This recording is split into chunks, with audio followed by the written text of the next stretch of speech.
En direct de Lourmarin pour le Forum de l'agriculture et de l'alimentation durable en Luberon.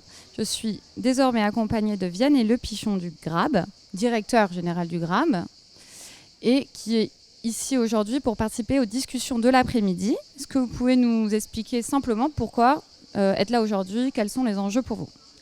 Alors le GRAB, nous faisons de la recherche très appliquée pour les agriculteurs bio, pour les aider à améliorer leurs techniques et que nous ayons, nous, citoyens, la meilleure alimentation possible avec meilleure production et productivité en fruits, légumes et arboriculture. Et depuis, je n'ai pas recalculé, mais pas mal d'années, nous travaillons avec le parc parce que le parc préserve des variétés fruitières patrimoniales de la région dans le verger de la Thomasine. Et nous, ça nous intéresse beaucoup et on travaille avec le parc pour voir comment ces variétés peuvent être support de futures variétés adaptées à des conditions de production plus agroécologiques. Et aujourd'hui aussi, on évalue leur capacité à être, leur caractère intéressant pour s'adapter au changement climatique. Changement climatique qui arrive, qui est là, pas qui n'arrive à grands pas, qui est là. Alors non seulement il est là, et en particulier pour tout ce qui est fruitier, ce sont des cultures pérennes, donc ça met du temps. Un arbre fruitier, c'est au minimum 5 ans, donc il va falloir du temps. Et si on n'anticipe pas, et c'est ce qu'on essaie de faire depuis quelques années, si on n'anticipe pas, on est aujourd'hui difficilement en mesure de proposer aux agriculteurs les variétés intéressantes pour produire en conditions bio, agroécologiques et variétés qui vont être adaptées aux évolutions du climat. Et ce qu'on va demander, nous, cet après-midi, intervenir, c'est aux élus, leur dire, aujourd'hui, on a des programmes de recherche, la Thomasine, c'est super, il faut qu'on continue avec la Thomasine, mais on a besoin de faire sortir ces variétés.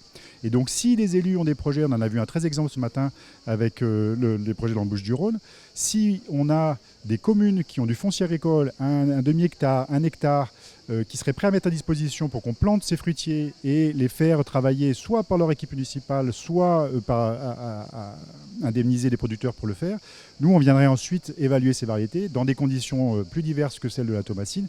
Et en plus, on mise sur ce patrimoine régional, on le fait sortir du conservatoire et on voit comment on pourrait aider les agriculteurs à s'en saisir pour avoir de nouvelles variétés et donc être plus résilients à l'avenir.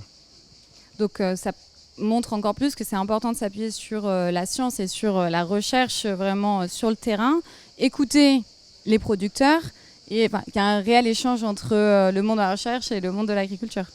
Vous avez tout à fait raison. Voilà. Et chercheurs tout seuls dans notre coin, en particulier quand on est sur des processus agroécologiques, ce sont des processus plus complexes avec une approche plus globale.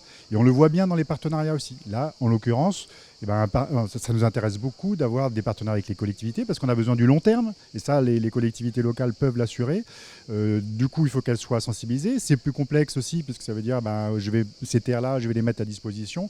Nous, chercheurs, on va savoir faire notre boulot. Mais si tout ce qu'il y a autour de ça n'est pas assuré et on n'a pas des partenariats forts, les agriculteurs, les collectivités, le parc, les conseillers des chambres des groupements bio, la recherche ne pourra pas se faire. Et donc, on ne pourra pas répondre aux besoins des producteurs. Et du coup, on ne pourra pas alimenter nos concitoyens à l'avenir.